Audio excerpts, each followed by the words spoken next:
সিংহাসন, তার চির অধিকার।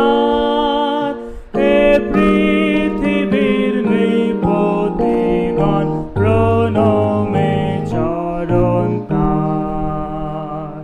সে রাজার মস্তকে সহস্র মুকুট দাও, সতেজে জগৎ সম্মুখে তার গুণ কীর্তন গাও।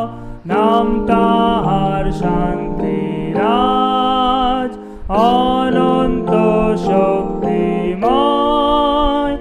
এভাবে শান্তি স্থাপন কাজ তার বলে সিদ্ধ হয়। স্বর্গস্থ প্রভুর জয় গাও নিত্য